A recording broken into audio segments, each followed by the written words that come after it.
Kalau jangan yang kayak gini lah. Tapi kalau misalkan kamu nggak kasih tahu juga, tapi setidaknya dilindungin gitu loh. Masa sampai ada orang lain yang megang kan, gak enak juga, gak etis juga kan orang ngeliatnya. Emang gak peduli. Dia megang tangan doang, ntar aku pegang tangannya dia.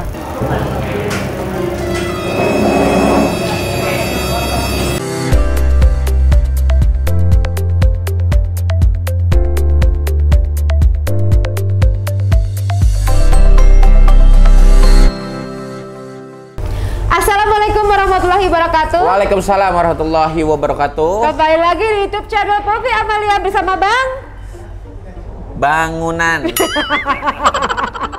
Bang Billy. Yeay. Tapi Bang Billy kenapa sih iseng banget ya? Aku lagi persiapan besok mau ada kegiatan off-road ya. Ya. Jadi kita kalau misalnya dari lembaga kita tuh psikologi psikodinamika ya, sering banget ngadain kegiatan outbound. Dan besok mau persiapan mau ngecek segala macam gitu. Nanti Bang Billy ikutan ya. Insya Allah. Kalau misalnya ada kegiatan dari company, boleh nih Bang Billy ikutan jadi MC. Mantap, Iya siap. kan? Ya, banyak nih kegiatan kita nih bisa kolaborasi. Tapi tiba-tiba ditelepon sama dia, dan kebetulan dia di Bandung.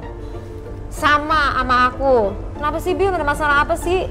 Gini, gua kalau bukan curhat sama Mama Dede atau sama pasangan siapa lagi gitu loh. Mama Dede enak aja. Mbak Poppy maksudnya. Ya kan?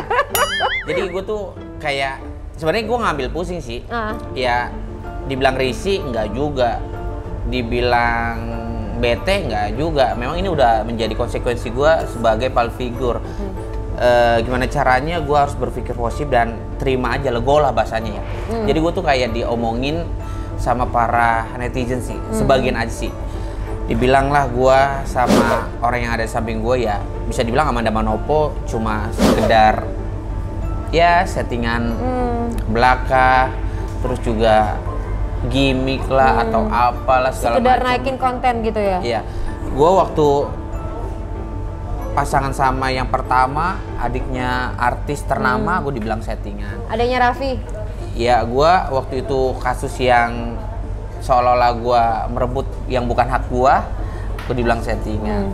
Terus yang sebelum yang sekarang ini gue dibilang settingan, dan yang sekarang ini gue dibilang settingan. Jadi gue sih nggak tahu pemikiran para netizen seperti apa sama gue, seolah-olah kayak ya apa-apa tuh gue dibilang settingan gitu loh Mbak Poppy. Nah maksud gue minta masukan gitu loh dari Mbak Poppy, karena kan Mbak Poppy ini pintar lah dalam hal segi pemikiran. Oke. Nah sekarang sering banget ngelihat masukan dari komen-komen netizen tuh dari DM kah atau dari Instagram, seperti apa sih Bill? Mungkin dari komentar. Tapi ketika gue share foto gue sama Amanda, 80% ya orang pemikirannya ya benar gitu loh gue sama Amanda. Tapi ada beberapa orang yang mungkin 20% ketika gue gue kaji gitu loh, ya 20% pemikirannya masih settingan lah atau apalah, tapi nggak apa-apa lah. Nah justru itu gue sih pengen solusinya gimana ya, minta solusi aja sama ya. Sekarang gini, kalau misalnya difokusin omongan orang, kita nggak maju kan, nggak bergerak maju kan. Mau ngelakuin apa aja masih mikirin orang, mau ngelakuin apa aja masih mikirin orang, akhirnya nggak bisa melakukan suatu hal yang positif gitu loh, karena tadi kebanyakan berpikir orang. Sementara kalau orang ngomongin belum tentu juga kita bisa nyenengin dia kan. Semua tuh nggak seneng banget kalau kita nggak bisa nyenengin semua orang. Kalau mau nyenengin semua orang, jualan aja es krim, ya kan? Jualan es krim langsung jadi badut, maka nyenengin orang gitu loh. Tapi nggak bisa, pada saat menjadi public figure, nggak semua yang dikerjakan tuh pasti orang banyak yang senang gitu loh. Pasti ada plus minus lah. Kadang orang udah cantik, udah ganteng, udah punya prestasi, udah istilah kasarnya udah nggak punya kesalahan apapun, nggak ada kata-kata yang menyinggung, ada aja orang yang nggak suka sama tuh orang kasar seperti itu. Apalagi kita memang manusia yang nggak sempurna, ya itu mah hal yang wajar ketika ada orang yang suka atau enggaknya sih gitu. Jadi aja. sekarang Bang Billy bener-bener, berarti sekarang gini, kalau nggak settingan mungkin netizen yang 20% itu berpikir gini, nanti juga nih, ntar lagi juga kalau misalnya udah turun nih, selesai nih gitu kontennya. Itu yang mengakibatkan mereka punya persepsi seperti itu sih Bill. Iya, ya mungkin kalau orang-orang yang berkomentar seperti itu, orang-orang yang tidak tahu apa yang sebenarnya terjadi, yang gue jalankan seril-rilnya sama orang yang ada di samping gue, ya khususnya sama Amanda gitu loh. Sebenarnya gue sih nggak peduli amat gitu loh, omongan orang. Gue yang tahu bahagianya, gue yang tahu jalaninnya. gue yang tahu rasa bahagianya gue, ya gue sih bodo amat. Tapi memang ya kadang sedikit risih aja sih gitu. Nah terus si Manda sendiri sebenarnya tipe ke orang yang mau settingan gak sih? Manda itu orang yang nggak pernah mau yang dianggap itu settingan, apalagi dia tuh bukan jiwanya gitu loh. Jiwanya dalam arti gini, dia tuh nggak pernah mau untuk disetting-setting. Jadi gue juga sebenarnya nggak tahu lah arti dari settingan itu apa. Gini loh, mungkin orang berpikir, kok Manda istilahnya kasarnya gini, kok Manda mau gitu loh sama Billy, mungkin seperti itu. Makanya orang berpikir, ini mah cuma konten lah, kontennya Billy, atau ini cuma settingan. Jadi kalau misalkan kita flashback balik lagi ke konten itu kan memang gue punya YouTube channel, dan gimana caranya YouTube channel gue itu berkembang, dan gimana caranya bermanfaat gitu loh bagi gue sendiri dan orang banyak. Nah ketika gue ada momen dimana orang-orang 80% menyukai Manda dan Billy Saputra, disitulah akhirnya gue membuat suatu konten dan akhirnya dinikmati sama para penonton YouTube.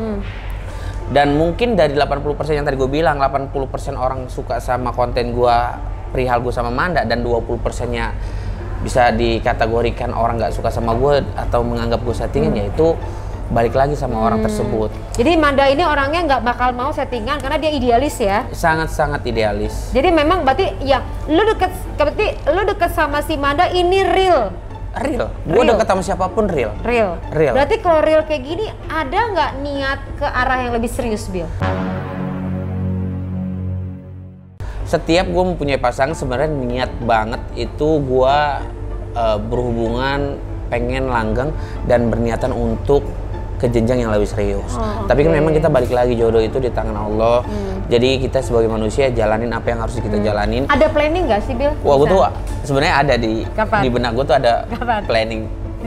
Ya gue harus mempersiapkan matang dulu, dan gue harus mempunyai fondasi yang sangat kuat, karena kan mungkin ada dua versi dalam tanggapan seseorang ketika mau menjenjang lebih serius. Satu, lu ngapain harus memikirkan ini itu. Ya udah, yang penting lu nikah aja dulu, rezeki emang udah ada yang ngatur. Dan setiap lu udah punya pasangan atau istri atau sebaliknya, itu rezeki istri ada, rezeki suami ada. Nah iya benar juga, tapi ada versi orang lagi ketika orang pengen menjenjang lebih serius atau menikah. Kan pasti ada orang yang berpikir, gue harus mempunyai ini dulu lah untuk masa depan gue, untuk pegangan gue, karena kan gue ngebawa anak orang, gimana caranya tuh hidup biar nggak susah-susah apa gitu loh, walaupun memang rezeki udah dikasih sama Allah. Itu ada sih, tapi ada, ya? di dua versi itu gue sih lebih memikirkan kedua itu. Di antaranya yang gue bilang, ya gue tuh harus memikirkan masa depan gue sama pasangan gue harus mempersiapkan itu semua sih. Walaupun memang rezeki itu udah ada yang ngatur sih gitu. Nah, kalau memang serius seperti itu, kira-kira ada nggak misalnya planningnya abis COVID nih? Ya. Setahun lagi, 2 tahun lagi lo punya target umur, nggak usah umur deh. Nanti takutnya jauh banget ya sama Manda soalnya. Ya, oke, misalnya targetnya misalnya 5 tahun lagi, 2 tahun lagi. Orang pasti punya planning dong, Bill. Gue nggak pernah yang namanya segala sesuatunya di planning, nggak tahu gue nggak ngerti. Gue pengen punya ini, gue pengen punya itu, gue pengen mencapai ini. Gue nggak ada kepikiran, Mbak Popi. Gue tuh jalanin apa yang harus gue jalanin. Jadi kalau misalnya lo pengen punya mobil, pengen punya rumah tuh nggak ada dalam bayangan lo, nggak ada? Nggak ada sama sekali, nggak ada. Kalau misalkan memang ada apa yang gue pengen, gue beli. Nggak ada misalkan. Aku pengen menghayal, aku pengen gini, itu nggak ada. Ya mungkin segelintiran pasti ada, tapi gue tuh nggak muluk-muluk untuk, aduh gue pengen punya mobil ini, gue harus beli banget, gue pengen punya rumah dengan rumah yang bagus, gue tuh harus punya banget gitu loh. Itu enggak. Kenapa? Nggak tahu, gue takutnya ketika gue pengen sesuatu hal yang pengen gue capai, tapi ternyata nggak kesampaian dan nggak sesuai dengan ekspektasi gue, buat apa? Dan akhirnya kita jadi kalut sendiri, ngerti gak sih? Mendingan ketika gue punya sesuatu yang bisa gue beli, yang gue pengen selagi ada gue beli. Nah sekarang gini Bill ya, pernah nggak sih Bill berpikir dalam pikiran nih, kalau semua di alam semesta ini adalah energi? Ya. Jadi misalnya ini handphone ini kalau terurai adalah energi, betul lah. Nah bantal ini juga kalau terurai adalah energi, kita aja kalau terurai adalah energi. Nah kalau segala sesuatu di alam semesta adalah energi, kita bisa membentuk energi itu persis seperti yang kita pikirkan. Jadi kalau misalnya Bang Billy berpikir akan menikah bulan sekian, tahun sekian, banyak orang yang datang itu ngebayangin. Oh beda. Kalau untuk planning masalah kedepannya untuk menikah itu pasti ada Mbak Popi. Ada ya. Gue pengen menikah di tahun ini. Di bulan ini gue udah waktu itu udah merencanakan gitu setiap sama pasangan gue, tapi kan gagal dan gagal. Nah gue waktu sama yang sebelum Amanda ya gue udah memikirkan itu, dan setelah sama Amanda gue udah ada pikiran gitu loh, tapi kan kita nggak tahu ya ke depan seperti apa. Nah maksud gue ketika Mbak Popi menanyakan perihal lo ada planning nggak sih pengen mempunyai ini rumah, mobil, gue nggak ada kepikiran. Itu hal yang sangat jauh di pemikiran gue, karena menurut gue kalau misalkan kita nggak mampu banget dan akhirnya kita memaksakan diri untuk membeli sesuatu, buat apa gitu loh. Yang penting selagi kita ada, kita tidak memaksakan, kita pengen segala sesuatunya yang sesuai dengan kantong kita, enak kita beli gitu loh, nggak terlalu memaksakan. Berarti kalau kayak gitu jadi maksudnya Bang Billy di sini, Bang Billy bisa mengukur kemampuan tapi juga memiliki planning ya? Iya. Oke, itu bagus ya. Mengukur kantong. Nah, sama seperti ketika ada asisten gua namanya Cimol. Dia itu tidak sesuai kantong dia gitu loh. Jadi gini, dia beli barang dengan harga ya cukup lumayan. Itu dia ngeliat di Instagram namanya apa ya? Lelang online lah. Lelang online. Nah, ketika dia memaksakan diri dan akhirnya dia minjem uang ke gua gitu loh untuk beli sesuatu di lelang online itu, akhirnya ketika dia beli dengan uang yang dipinjam ke gue, misalkan kan kalau yang harga normal kayak kamera, handphone itu kan harganya normal, misalkan handphone 10 juta. Masa di lelang online cuma 1 juta, 2 juta, itu kan hal yang mustahil. Iya, kalau misalkan 6 juta, 7 juta itu kan masuk akal gitu loh. Nah, itu dibolonginnya apa? Dia beli apa? Dia beli apa ya? Nah, waktu itu dia beli sepeda dengan harga sebenarnya harga sepeda itu sekitar 12 sampai 18 juta lah. Itu dihargain di lelang online itu sekitar 3 juta. 4 juta. Akhirnya dia memaksakan diri untuk beli dan akhirnya dia kena tipu dong. Dan dia transfer? Udah transfer. Aduh ya. Barangnya nggak diterima. Oh, oke. Bentar deh. Kalau lelang online nih begitu aku ketik nih, di sini lelang online-nya Pegadaian. Iya. Logonya Pegadaian nih di sini. Bisa jadi. Aduh, dia kena tipu nih. Karena lelang online yang di sini, kalau kalian lihat nih guys, itu lelang online-nya. Nah, lihat tuh. Kemudian dia ada logonya kayak gini. Nih logonya. Itu kalau kamu tahu nih Bill, ini semua produknya dia ini dia mengatasnamakan PT Pegadaian Persero. Oh, berarti orang-orang yang menipu lelang online mengatasnamakan Pegadaian itu bohong, hoax. Bohong, karena PT Pegadaian Persero itu tidak pernah menyelenggarakan lelang online. Dia nggak pernah lelang online itu nggak pernah. Jadi kalau dia ngelakuin lelang online ini kayak gini nih, ini bukan PT Pegadaian gitu loh.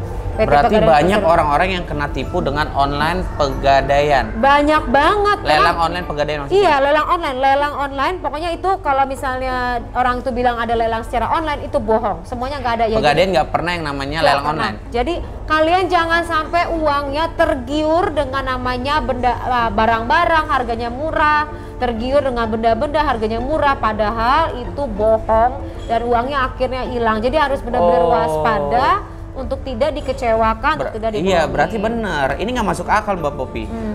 Sepeda yang harganya tadi aku bilang belasan juta, tiba-tiba dihargain 2 sampai 3 juta dan akhirnya asisten gue transfer, uangnya nggak kembali, barang pun nggak dapet gitu loh. Itu dia. Jadi berarti gue baru paham ketika ada yang namanya lelang online mengatasnamakan Pegadaian itu adalah hoax. Iya, hoax itu tidak benar sama sekali. Jadi semuanya guys yang nonton di sini tolong disampaikan ya supaya nggak kejadian lagi kayak asistennya Billy itu ditransfer duit nggak taunya itu bohong dan uangnya nggak tahu kemana gitu loh. PT Pegadaian Persero tidak pernah menyelenggarakan lelang secara online dan semua barang yang dilelang secara online itu bohong. Dan itu tidak atas nama dari PT Pegadaian, tuh inget tuh gitu loh. Jadi jangan tergiur sama harga-harga murah, padahal itu semuanya bohong. Kamu ditransfer duit, kamu dibohongin. Jadi utus atas nama lelang online Pegadaian itu semuanya bohong atau palsu gitu ya. Jadi jangan sampai kamu dibohongin gitu loh. Jadi jangan sampai dibohongin. Udah transfer, barangnya nggak ada, katanya dibohongin karena tergiur dengan harganya murah gitu loh Bill. Nanti kasih tahu aja Mr. Cimo tuh kalau misalnya. Gua akan kasih tahu. Pokoknya atas sama lelang online pegadaian bohong. Ya, hoax itu nggak ada karena memang dia nggak pernah lelang secara online. Berarti intinya guys yang harus digarisbawahi, PT Pegadaian itu tidak menerima lelang online dimanapun di media sosial apapun, betul? Iya, nggak ada sama sekali lelang. Oke, berarti yang di Instagram atau di media sosial yang mengatasnamakan lelang online Pegadaian itu bohong. Bohong, kasihan banget nih kalau misalnya sampai bayangin aja kalau seluruh Indonesia, gitu kan banyak orang akhirnya habis disitukan uangnya transfer karena mereka apa? Mereka tergiur dengan harga-harga yang murah, setengah harga dipasang-pasang, mulai ada jam, tas, macam-macam Bill gitu loh, sepeda lah, banyak banget macam-macam. Jadinya kita harus nyampein sih supaya nggak kejadian lagi gitu. Nah, kembali lagi berarti ke mimpi tadi Bill. Kalau misalnya Billy berpikir bahwa akan menikah bulan sekian perkiraan, kemudian juga melihat kemampuan, nah itu bagus banget sih. Jadi namanya bisa mengukur, bisa membayangkan, bisa menghadirkan gitu loh. Kemudian juga kalau misalnya benda-benda atau barang nih, oke aku pengen punya rumah di sini suatu hari, aku mau berangkat naik haji misalnya, aku mau berangkat orang tua naik haji, nah itu kan membayangkan gitu loh. Pada saat kita membayangkan, kita menggunakan lagi kekuatan doa. Nah doa itu juga energi Bill. Pada saat Billy yang menghaturkan doa dengan menggunakan segenap perasaan itu lebih mudah terkabul. Makanya pada saat mencintai orang lain harus pakai perasaan, harus dengan tulus, nggak bisa fake, nggak bisa main-main.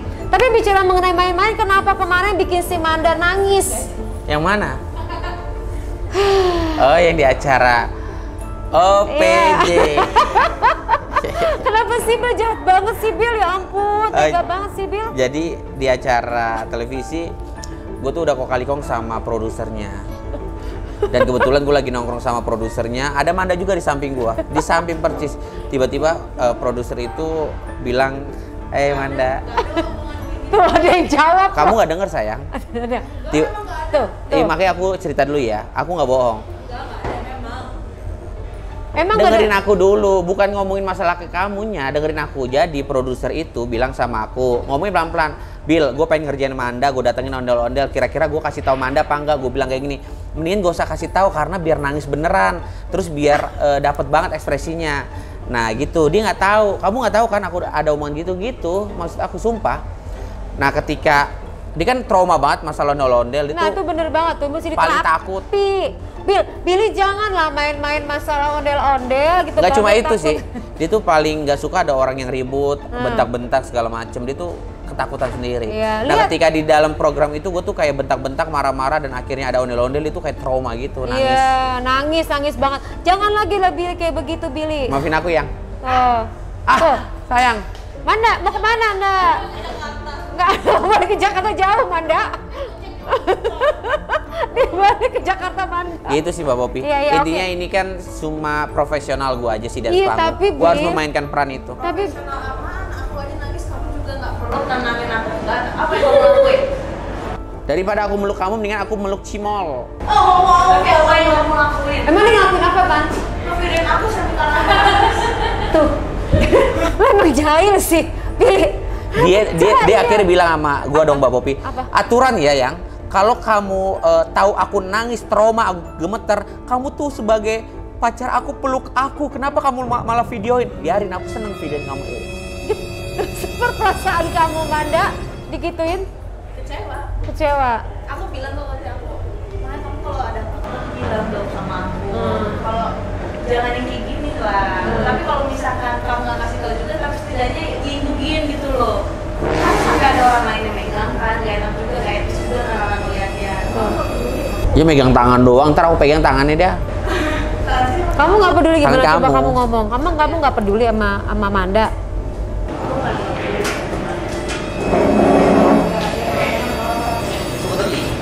Diam kamu. Dia tuh pengennya gue pegang tangannya, gue rangkul. Kan gue lagi berperan di atas panggung. Shh, diam kamu. Apa sih? Dah, ini memang harus ada sesi khusus di antara mereka berdua ya. Jadi nanti tunggu sesi khusus di antara mereka berdua bersama aku. Oke? Nah, Bill, jadi kamu sama Manda kayaknya harus ada sesi khusus untuk bagaimana berkomunikasi yang tepat dan baik di antara keduanya, dan harus memahami batasan-batasannya mana. Karena kaitan sama psikologis ya. Karena dia takut sama ondel-ondel. Sama si Manda juga harus dapat terapi untuk tidak takut lagi sama ondel-ondel seumur hidupnya dia. Jadi intinya yang tadi gue bilang, dia takut sama ondel-ondel dan dia nggak suka ada yang keributan, bentak-bentak. Gue tuh waktu itu kan di atas panggung kayak bentak-bentak dan ada ondel-ondel juga di akhirnya. Dua-duanya yang ditakutin dan ada. Ketika kalian lihat tadi gue sama Manda, memang gue tuh sama Manda seperti itu. Itu tandanya sayang kita tuh sangat amat besar. Sayang banget. Sayang banget takut tuh. Tuh kayak gitu tuh mereka ya, tapi bikin gemes. Jadi kita kasih nanti ya. Manda tuh sayang banget sama aku tahu. Banget. Paras. Manda tuh sayang banget sama aku. Iyalah jelas aku ganteng, keren. Ya Allah, dia sekarang udah berubah sih Billy, jadi lebih pede. Manda kamu tahu nggak, dulu nggak begini loh. Dia gara-gara di terapi terlalu over kali ya, jadinya dia pede banget nih. Kamu betul kan sayang sama aku? Enggak. Udah, oke. Dengan demikian makanya lain kali kalian harus waspada ya guys, untuk mudah tertipu dan tetap berpikir positif. Betul. Dan tadi Bill juga sudah tahu bahwa menghadapi netizen harus tetap maju, tetap fokus dengan hal-hal yang produktif dan hasil-hasil yang luar biasa. Seperti hari ini tadi Bill juga melakukan kegiatan sosial yang keren banget. Moga-moga kita bisa lakukan di Jakarta ya Bill. Amin. Kita tuh datengin ODGJ di daerah Bandung, dan memang karena kita memang ngejalanin dari hati, jadi kita tuh excited banget dan seru banget sih tadi gitu sih. Bill ini orang baik. Ya, biasanya kalau orang baik itu bertemu dengan orang-orang baik. Oke, nah tetap baik dan tetap berpikir positif. Sampai ketemu lagi, dan silakan komen di bawah ini apa saja yang kamu mau komenin yang bagus dan positif ya. Tetap berpikir positif dan jangan tertipu lagi oleh lelang online Pegadaian, karena tidak ada PT Pegadaian Persero melaksanakan kegiatan lelang online. Oke, sampai ketemu lagi. Wassalamualaikum warahmatullahi wabarakatuh. Waalaikumsalam warahmatullahi wabarakatuh. Masih percaya sama lelang online mengatasnamakan Pegadaian?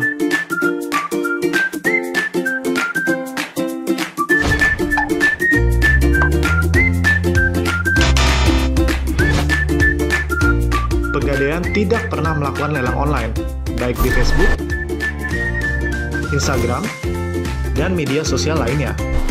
Jadi, waspadalah, jangan mudah percaya agar tidak terperdaya.